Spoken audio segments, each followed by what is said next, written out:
baik untuk anamnesis umumnya. Namanya itu Tuan Andi, umurnya 65 tahun, jenis kelamin laki-laki, agamanya Islam, dan alamatnya di Jalan Sahabat. Pekerjaannya polisi, hobinya membaca, dan statusnya sudah menikah. Oke Pak, jadi periksa dulu ada suaranya kan?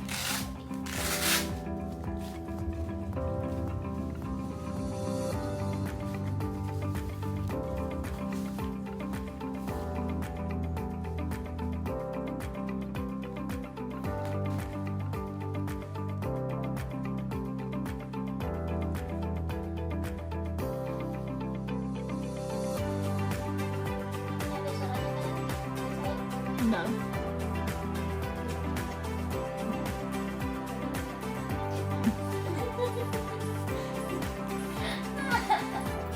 Udah langsung ke apa? Pasien.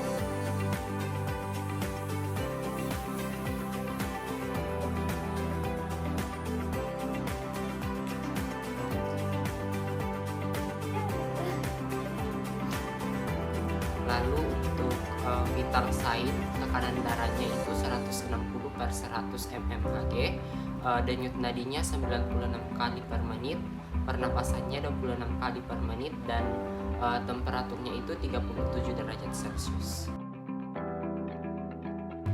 Jadi kita masuk di bagian shift on komplit. Nah di sini pasien mengeluhkan adanya kelumpuhan setengah badan sisi kiri. Kemudian kita masuk di history of taking. Nah pasien mengidap stroke sejak 6 bulan yang lalu. Nah saat 6 bulan yang lalu pasien tiba-tiba mengalami stroke dan mulai saat itu badan sebelah kiri pasien itu dia sulit untuk digerakkan. Tetapi tubuh kanannya itu dia masih normal. Pasien selalu menggunakan tubuh sebelah kanannya untuk beraktivitas dan pasien juga merasa nyeri pada seluruh tubuh bagian kirinya.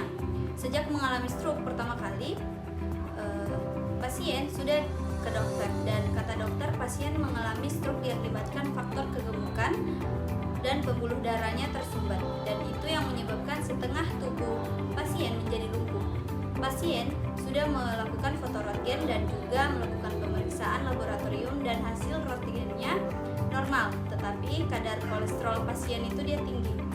Pasien juga diberikan obat Librium dan obat yang mengandung omega 3 dan pasien sudah mulai membaik setelah mengonsumsi obat tersebut. Pasien kemudian dia kesulitan melakukan aktivitas sehari-hari seperti misalnya tidur, makan, BAB sehingga pasien harus dibantu untuk melakukannya. Pasien juga merasa cemas dan depresi dikarenakan tidak bisa beraktivitas seperti biasanya. Pasien memiliki riwayat penyakit lain yaitu hipertensi dan kolesterol tinggi. Selain itu, pasien tidak memiliki keluhan lain. Kemudian kita masuk di asimetrik. Nah, di bagian inspeksi statisnya, di sini pasien dalam posisi diam, di mana posisi penderita duduk di atas kursi roda. Posisi kepalanya itu sedikit fleksi miring ke sisi kiri tubuh bagian kiri. Retraksi skapula, depresi shoulder girdle, aduksi shoulder kiri, kemudian internal rotasi shoulder kiri, fleksi elbow kiri, pronasi elbow kiri, wrist kiri fleksi, jari-jari kiri fleksi, hip kiri internal rotasi, aduksi dan fleksi. Kemudian di bagian inspeksi dinamis. Nah, di inspeksi dinamis itu yaitu inspeksi saat pasien bergerak. Di sini pasien bergerak di kursi roda dibantu oleh istrinya. Sisi tubuh kiri semuanya nampak kaku, sedangkan yang kanannya itu dia normal. Kemudian kita masuk di bagian palpasi. Nah, di palpasinya ini ada kontur kulit, yaitu dia dalam batas normal. Kemudian ada odem, dia terdapat odem. Kemudian di tenderness ada di acromial clavicular joint. Kemudian suhunya itu 37 derajat Celcius.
pasien sakit, pasien sudah tidak dapat bekerja lagi, dan untuk limitasi rekreasi semenjak sakit sudah tidak bisa melakukan hobinya. Kemudian untuk tissue impairment and psychological prediction, psikogennya itu mengalami gangguan kecemasan. Kemudian untuk neurogennya pada kranialis, parasaraf ke-7 dan 12 tipe sentral, dan untuk muskulotendinogen kelemahan otot ekstremitas superior dan inferior, dan untuk osteoartrogennya sendiri dia mengalami stiffness acromion clavicular joint. Baik Pak, jadi ini ada pengukuran untuk nyerinya. Jadi misalnya nanti kalau saya tekan tangan Bapak, nanti Bapak bisa geser. Ini ada yang jadi ya tidak nyeri, yang warna kuning ini jadi sedang, sedangkan yang warna merah ini sangat nyeri. Baik. Tadi saya tekan di tangan Pak, jadi ada tidak?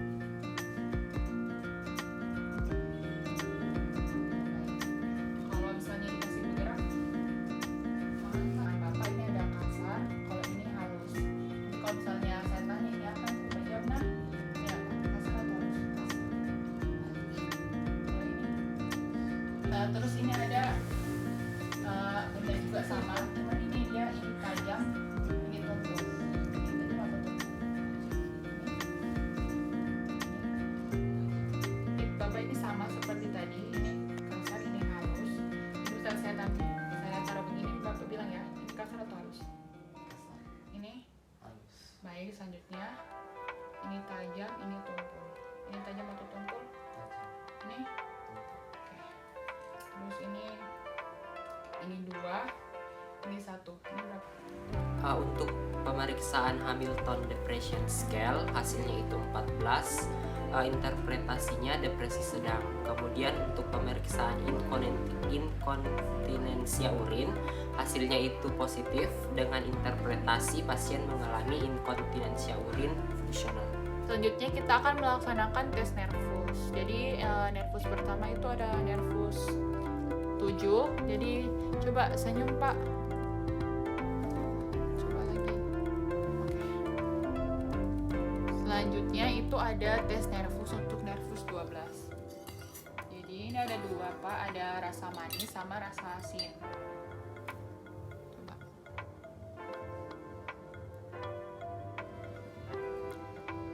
Ini rasa. Iya.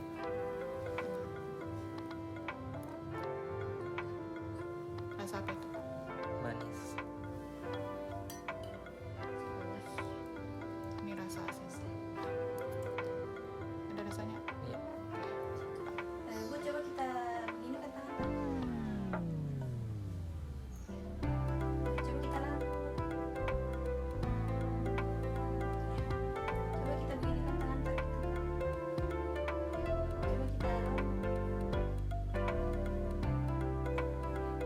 Coba tangan sebelah itu.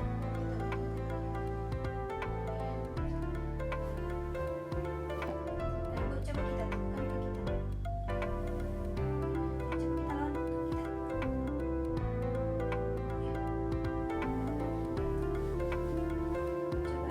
Coba kita haluskan kita. Coba kita. Bu, coba kita angkat ke kita.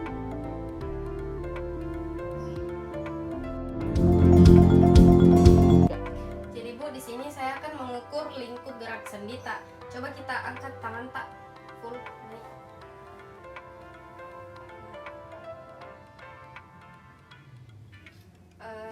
Gestur dulu. Coba kita tekuk begini tangan tak.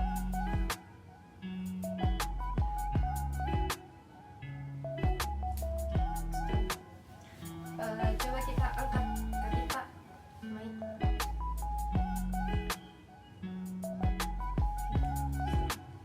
Coba kita tekuk mulut tak.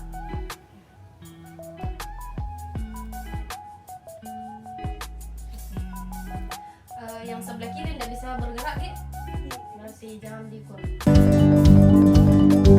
Hasil dari tes indeks Bartel nilainya 2 dan interpretasinya itu kecemasan berat. Selanjutnya ini aku melakukan tes Babinski. Jadi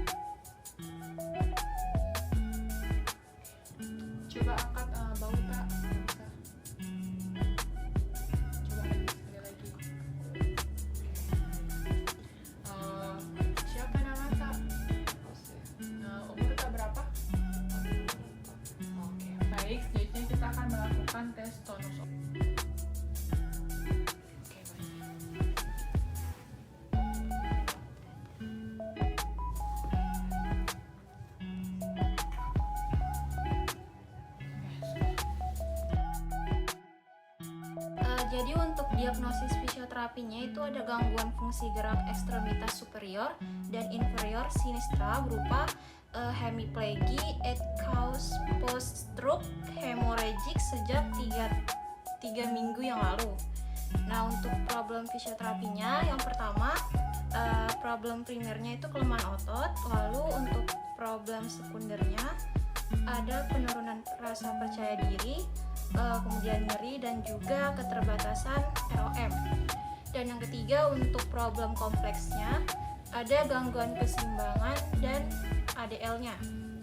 Lalu untuk rencana intervensi fisioterapi untuk tujuan jangka pendeknya yang pertama itu melatih keseimbangan, kemudian mengurangi nyeri, memelihara sifat fisiologis otot, memperbaiki koordinasi, dan juga menstimulasi kontraksi otot. Untuk tujuan jangka panjangnya memperbaiki kegiatan ADL yaitu makan, buang air besar, buang air kecil, dressing, walking, and self-care.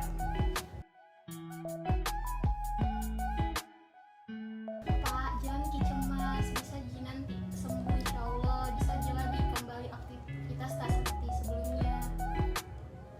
Baik, di sini saya akan melakukan breathing exercise. Jadi Bapak bisa kita tarik napas tak dalam-dalam. Hembuskan, tarik, buang. Tabe Pak, di sini saya akan melakukan latihan untuk kepala tadi Pak. Tabe.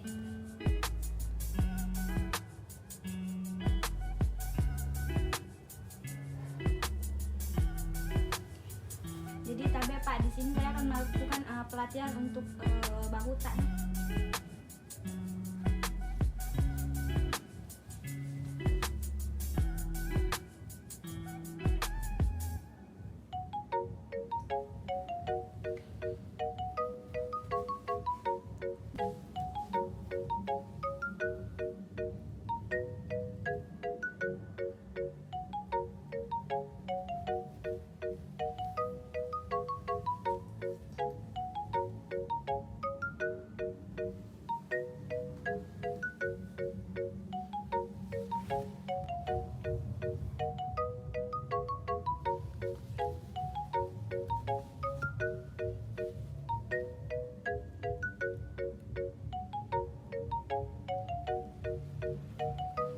Baik, selanjutnya saya akan melakukan intervensi yaitu PNF. Jadi Bapak, di sini saya akan melakukan latihan untuk biar kita bisa makan nanti.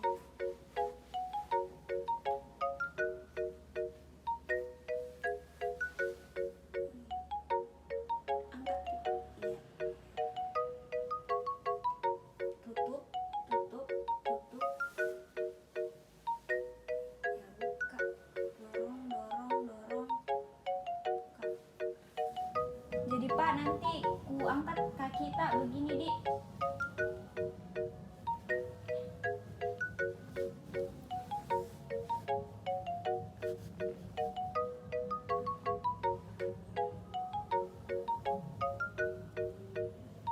Ya, bisa ki dorong tanganku Pak. Dorong, dorong, dorong, dorong, dorong, dorong. Baik, selanjutnya Baik, intervensi selanjutnya yaitu PNF pada wajah.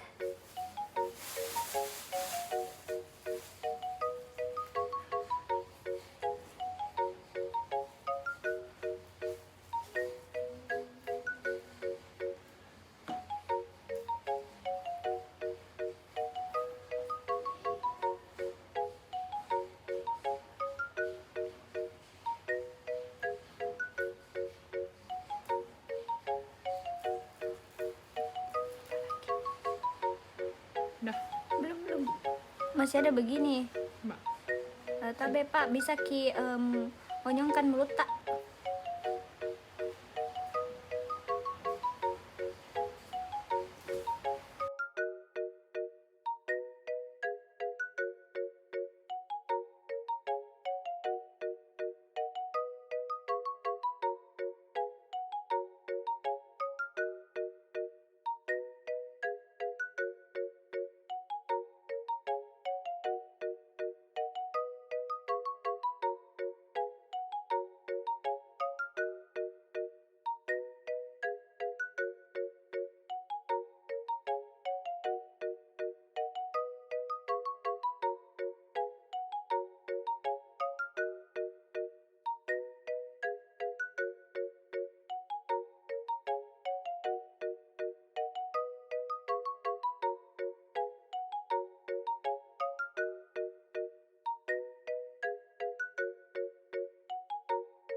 selanjutnya kita akan melakukan massage pada wajahnya.